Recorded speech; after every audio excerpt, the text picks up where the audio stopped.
Many of us are still travelling through tough places. When this season lasts so long, it's easy to feel weary and even exhausted. We feel we are not quite sure what to do next. We just want it to be over. We don't want to be here any longer. Sometimes direction is not always clear. Sometimes the road seems to disappear. I know this purpose, I know there's a plan. My God, He knows where I am. One of the things we can gain some comfort from is that in the Bible, good things came from times of wilderness. If good came from times of wilderness to those in the Bible, let us believe that good will come to us as we go through this tough journey. In our walk as individuals, we all go through things that do change us and prepare us for the next step of our journey. I think the difference seems to be that there are so many worldwide going through the same journey. It indicates that where God usually does things at an individual level, He is now doing something on a whole church level. We are all going through this together, through this time of wilderness, through these tough times. We are journeying this journey together. So as we come out of this, the whole church will come out different.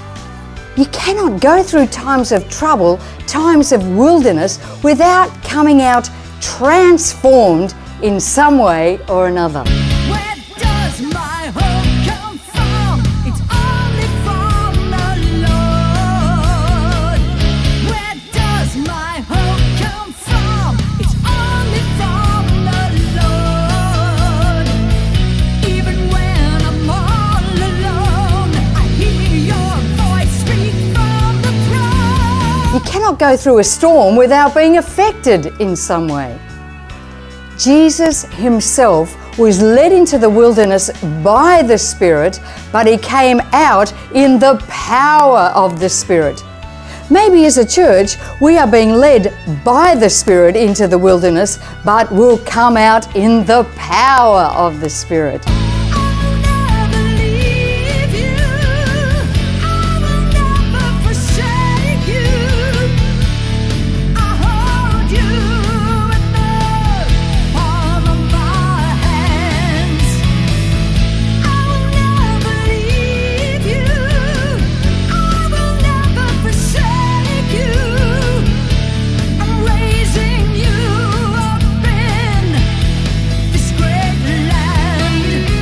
The other thing in this place is to be on the alert for the deceiving lies of the enemy. He tried to deceive Jesus, and he will certainly try to deceive us by presenting us with half-truths and with scripture out of context. Even when darkness tempts me to fear, your word, it lifts me. I know you're near. The works of your hands are faithful and just. My part is simply obey and trust. Where does my hope come from? It's only from the Lord. Where does my hope come from?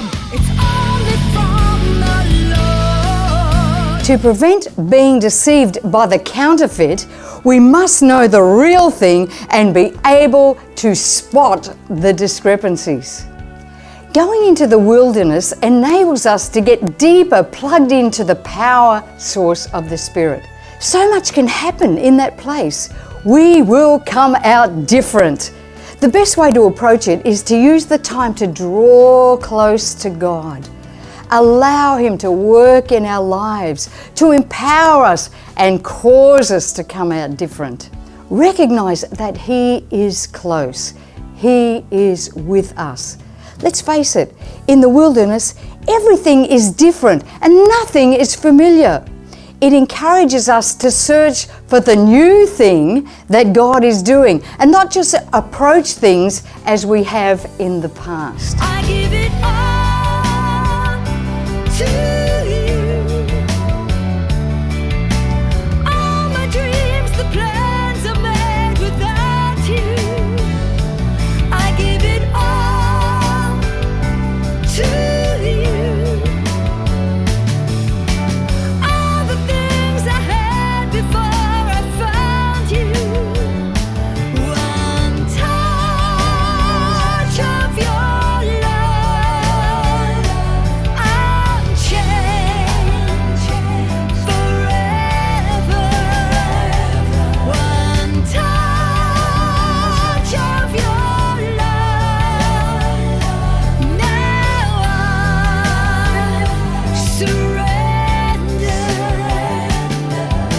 Isaiah 43 says, "Behold, I am doing a new thing."